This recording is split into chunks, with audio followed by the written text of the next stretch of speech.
अस्सलाम वालेकुम नाज़रीन, मैं हूं doctor Shujaat. Programme business talk के साथ आपकी खिदमत में हाज़िर हूं। नाज़रीन, पाकिस्तान की मईशत के स्ट्रक्चर को अगर हम देखें तो टेक्सटाइल सेक्टर उसमें अहम कंट्रीब्यूटर आपको नज़र आएगा। पाकिस्तान की मईशत चाहे वो किसी भी हवाले से आप उसको देख रहे हो, चाहे आप उसकी एक्सपोर्ट के ब्रेकअप्स को देखें या आप उसकी एम्प्लॉयमेंट के ब्रेकअप्स को देखें, तो आपको ये नज़र आएगा कि टेक्सटाइल सेक्टर जो लीडिंग 2-3 सेक्टर्स होंगे उसमें, या अमूमन ये लीडिंग सेक्टर ही आपको नज़र आएगा।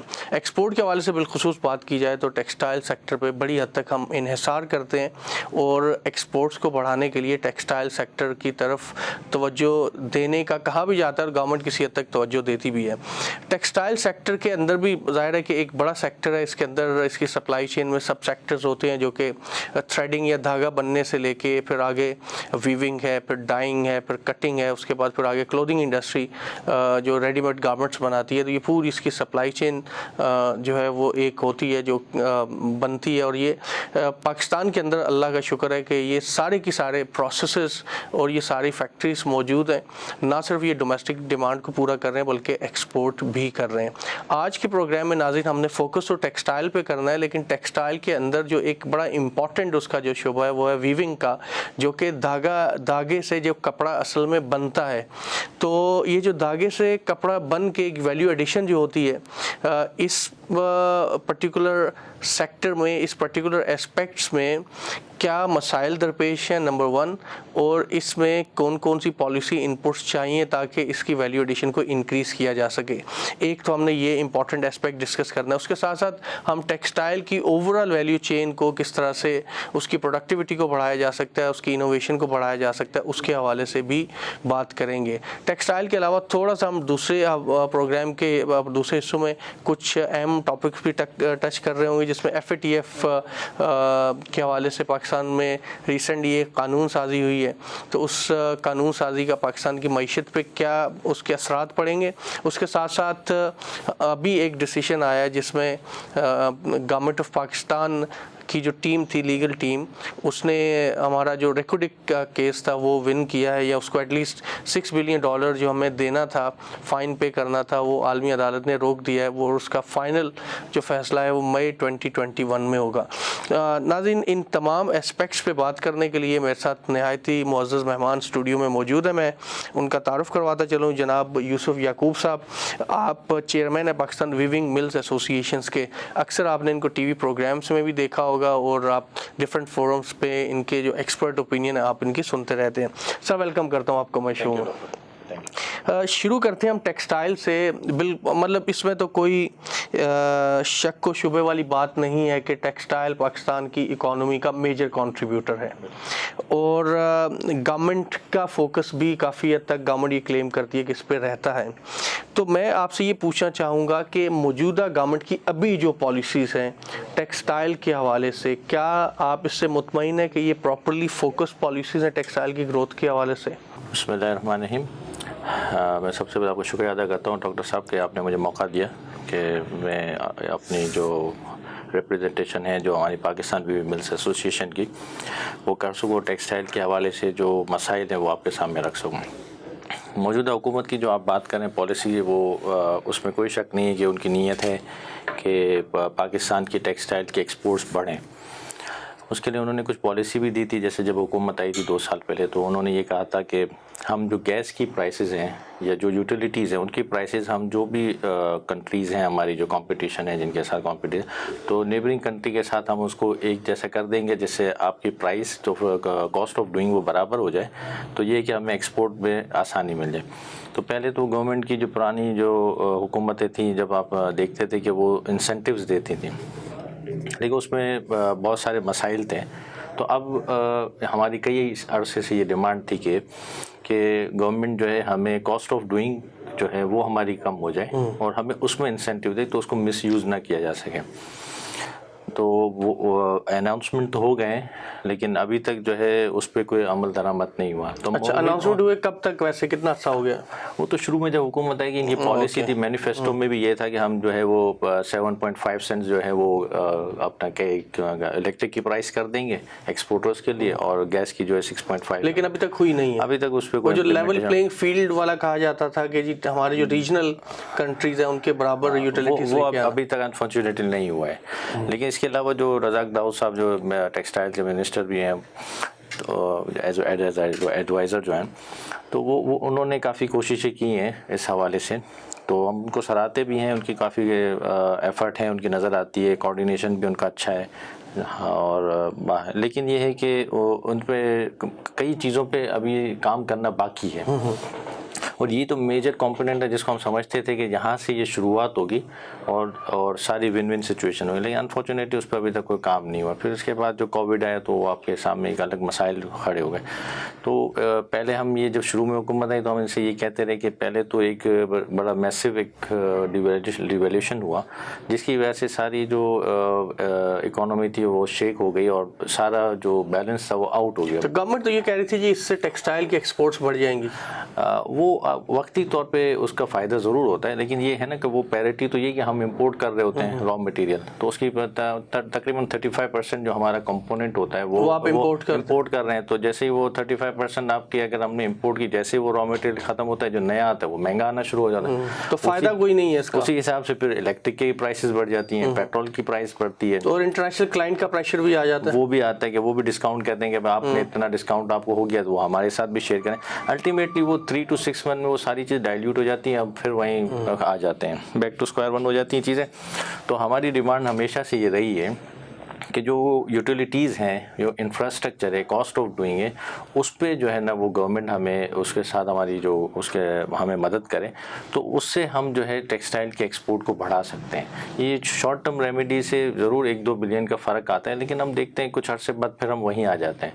तो ये परमानेंट सोल्यूशन नहीं है। बहुत सारी चीज़ें हैं, ये वक्त की कमी भी है, तो बहुत सारी चीज़ें हम बात कर सकते हैं। जैसे एक्सपोर्ट के लिए अगर ईरान है, अगर वहाँ एक्सपोर्ट करना चाहते हैं तो हमें कोई बैंकिंग चैनल नहीं है। अगर हम रशिया करना चाहते हैं, रशिया में भी हमारे साथ यही मसाइल हैं। अच्छा, रशिया में बैंकिंग चैनल नहीं है। हम वहाँ से अगर भेजते हैं तो हमें वहाँ पर जो LC बेस्ड या जो है वो हम नहीं कर सकते हैं।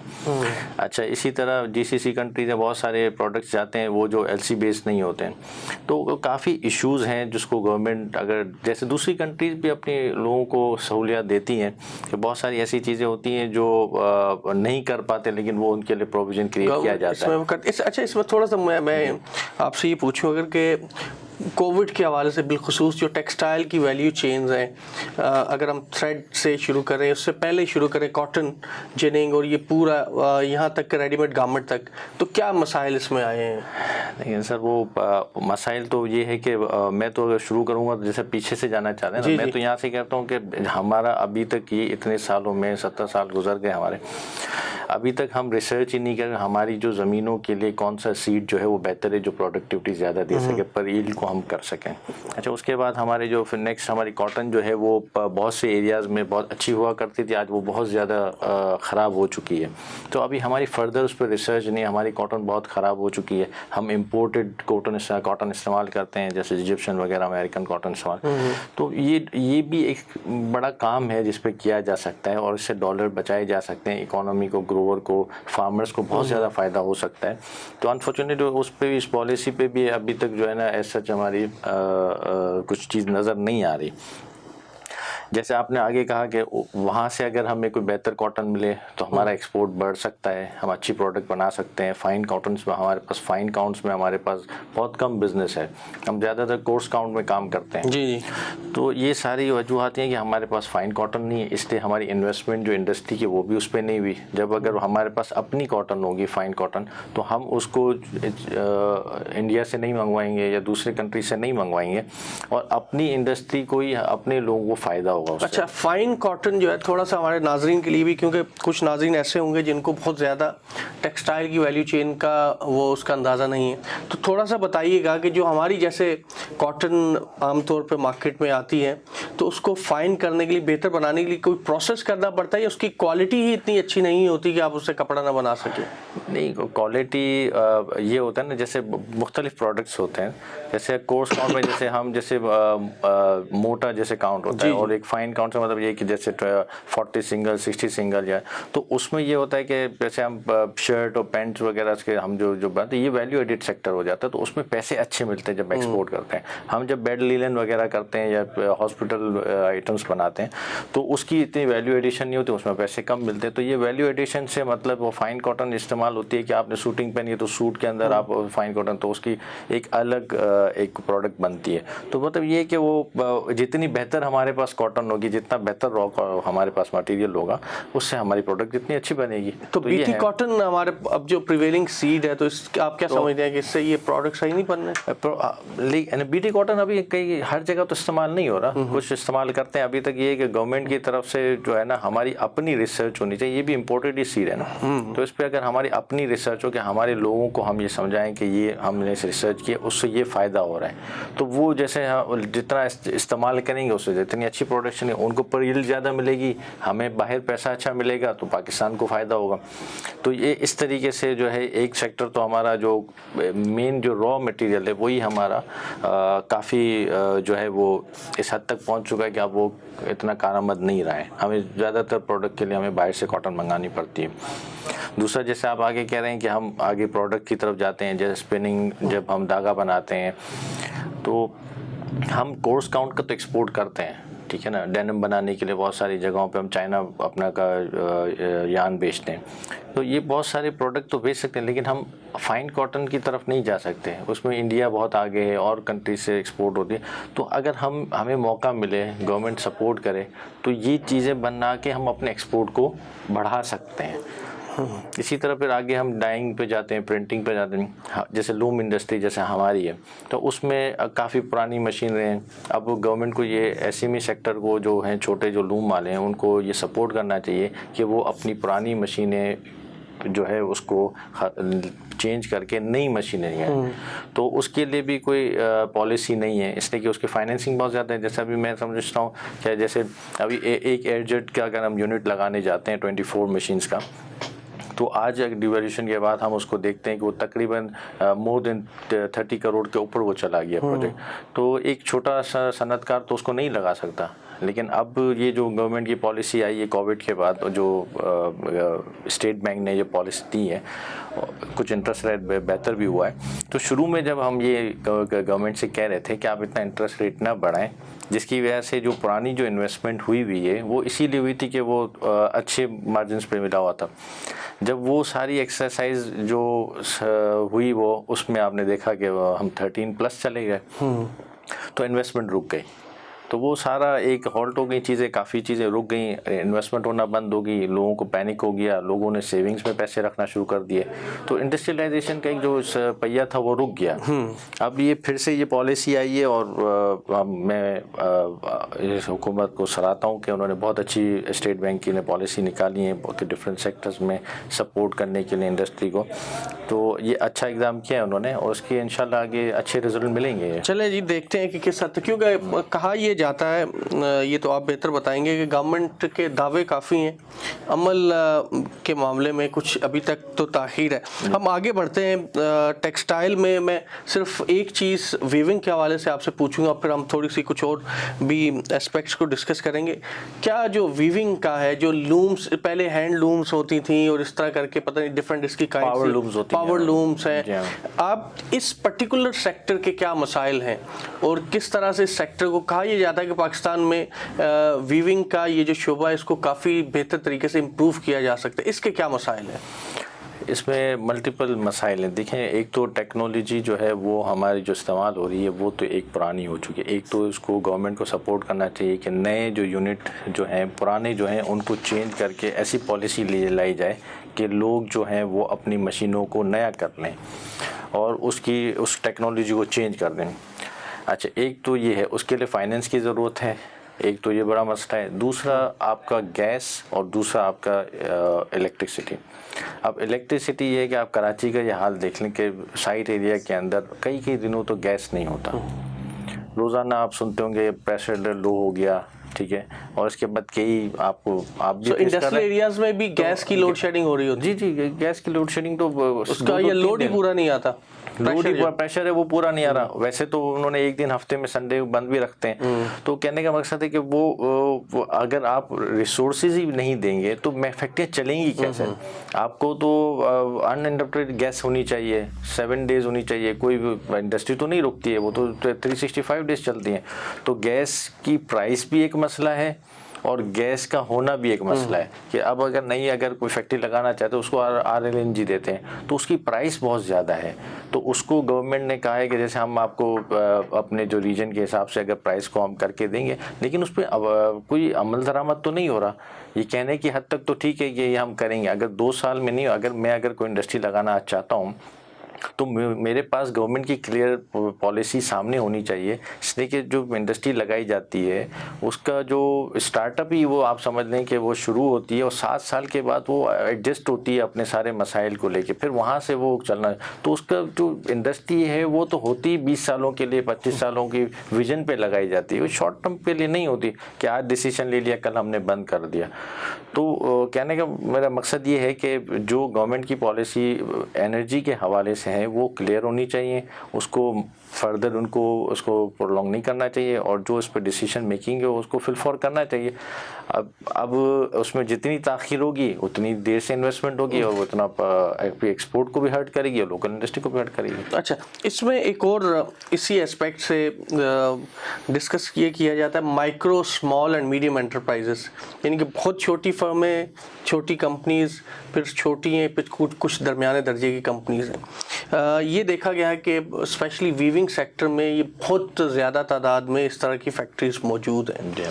तो क्या छोटे लेवल पे एनर्जी की सप्लाई को या इन चीज़ों को यकीनी बना के इन चीज़ों को कैसे प्रमोट किया जा सकता है? ये जो SMEs हैं, टेक्सटाइल वीविंग, मैं ओवरऑल टेक्सटाइल की बात करूँगा, ना सिर्फ वीविंग में, बल्कि अगर बाकी आप बेहतर समझते हैं। नहीं, मैं एज अ यूनिसेम का वाइस प्रेसिडेंट होने के नाते मुझे ज़रूर इस पर बात करनी थी। आपने अच्छा सवाल कर दिया कि SME जो सेक्टर है यही बैकबोन है जो पूरी हमारी इंडस्ट्री का।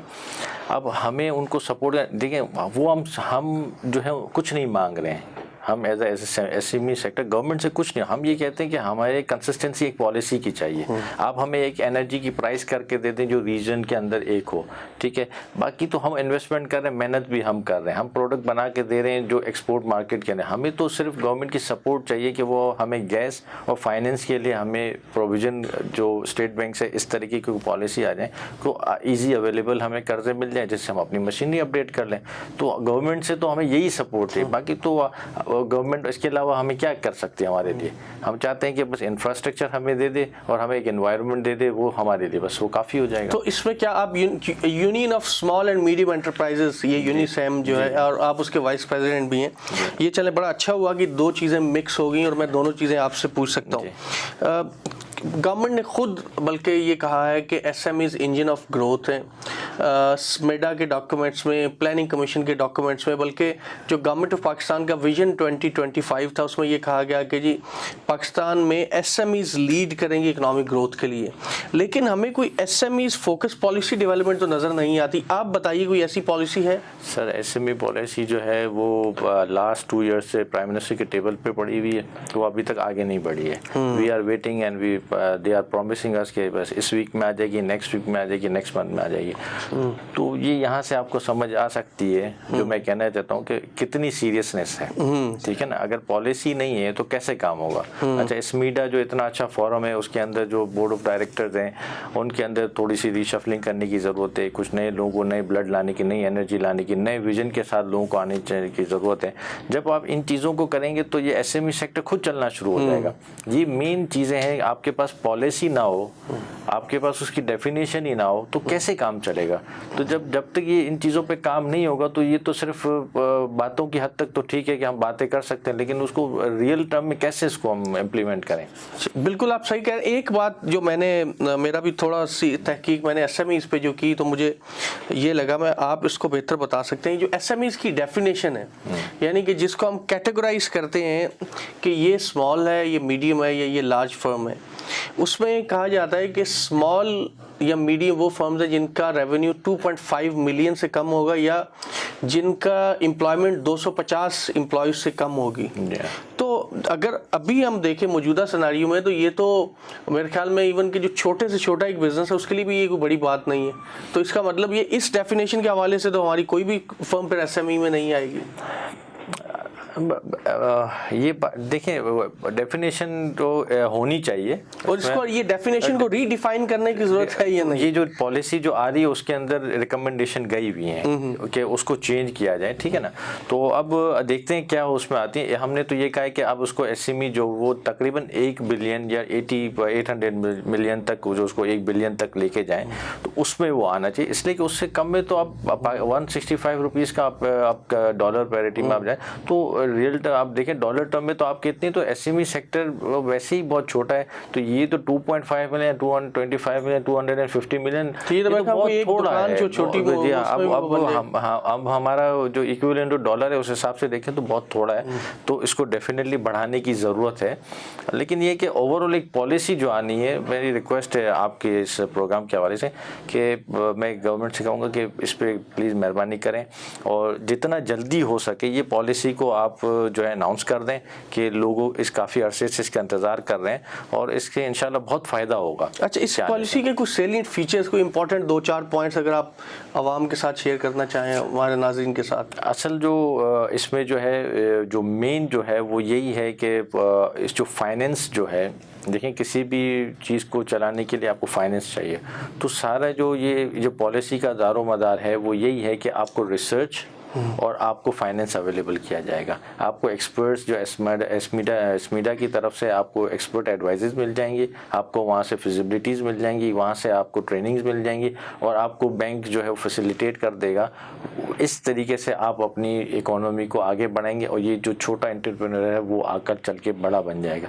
तो ये उसका बुनियादी जो फोकस है वो ये है कि वहाँ पर ये गवर्नमेंट ये फैसिलिटी देगी कि ये हम इसको इस तरीके से फाइनेंसिंग कर देंगे, उसके अंदर वो इम्प्लीमेंटेशन का एक होगा और दूसरा ये है कि जो आपको जो दुनिया के अंदर जो रिसर्च चल रही है और जो नए प्लान आ रहे हैं, नए प्रोग्राम्स आ रहे हैं, वो आपको एस्मीडा के हवाले से जो है ना वहाँ पर आपको गाइडलाइन दी जाएगी तो आप उसको लेके जो है ना इम्प्लीमेंट करेंगे। ये एक बुनियादी उसके अंदर। अच्छा, इसमें गवर्नमेंट का ये कहना है कि एहसास प्रोग्राम और कामयाब नौजवान प्रोग्राम जैसी चीज़ें हम करके खुद ब खुद ही एसएमईज़ की तरवीज कर रहे हैं, तो हमें इससे अलग पॉलिसी की ज़रूरत नहीं है। आप क्या कहेंगे?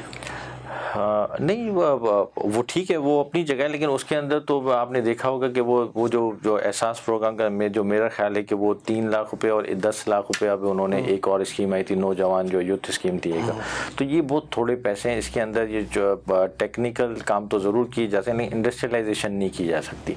एसएमई इंडस्ट्रियलाइजेशन जो है वो एक अलग कॉन्सेप्ट है और एक आप दुकानदार को अगर आप एसएमई को या किसी को स्किल डेवलपमेंट के लिए आप अगर कोई देते हैं, प्लम्बिंग के लिए, दूसरे टेक्निकल चीज़ों के लिए, तो वो अलग चीज़ है, वो इंटायरली डिफरेंट है। और ये एहसास प्रोग्राम जो है वो बहुत ही जो हमारे सोसाइटी के अंदर ऐसे लोग हैं जो बिल्कुल जो है ना वो अभी सतह जो है वो गुर्बत से नीचे, उनको सपोर्ट करने के लिए तो आप कह सकते हैं इंडस्ट्रियलाइजेशन के प्रोसेस इंडस्ट्रियलाइजेशन के लिए नहीं हो सकता। उसके लिए आपको अलग से पॉलिसी लानी पड़ेगी। जो मीडियम जो स्मॉल है, एक जो कॉटेज इंडस्ट्री है, वो डेफिनेटली उसमें फॉल नहीं कर सकती जो एहसास प्रोग्राम है। इसके लिए आपको एसएमई की अलग पॉलिसी देनी है। दुनिया भर में एसएमई का एक अलग एक सेक्टर है अलग में। जी बिल्कुल, बहुत शुक्रिया जनाब यूसुफ याकूब साहब, आपने एसएमईज के हवाले से भी, टेक्सटाइल के हवाले से भी बड़ी अहम गुफ्तगू की प्रोग्राम में। नाज़रीन, ये बात दुरुस्त है कि अगर आप जो रिलीफ पैकेजेस या रिलीफ प्रोग्राम्स, चाहे वो एहसास हो या कामयाब नौजवान प्रोग्राम्स हो, इन प्रोग्राम्स को आप इंडस्ट्रियलाइजेशन के साथ डायरेक्टली क्लब अप नहीं कर सकते। इन प्रोग्राम्स के रूट जो ऑब्जेक्टिव समझ लें, इनका जो मेजर फोकस है शायद वो एंटरप्रेन्योरशिप डेवलप करना होगा, गुर्बत को ख़त्म करना होगा। लेकिन जब आप इंडस्ट्रियलाइजेशन को प्रमोट करने की बात करते हैं तो उसके लिए ना सिर्फ आपको एक सब्सटेंशियल अमाउंट ऑफ फंड्स चाहिए बल्कि क्लियर कट इंडस्ट्रियलाइजेशन की पॉलिसी चाहिए। तो अगर गवर्नमेंट एसएमई लेड ग्रोथ की बात करती है तो एहसास प्रोग्राम या कामयाब नौजवान प्रोग्राम कि जो फंड है, ये फंड तो मेरे ख्याल में एक बड़ी मीगर अमाउंट होगी। एसएमईज़ के लिए बड़े सब्सटेंशियल अमाउंट ऑफ फंड्स उसको एलोकेट करने होंगे, और उसके साथ साथ ये फंड्स जो हैं, जो छोटे बिजनेस ऑलरेडी चल रहे हैं, उनको स्केल अप करने के लिए मेरिट की बुनियादों पे गवर्नमेंट को देने होंगे।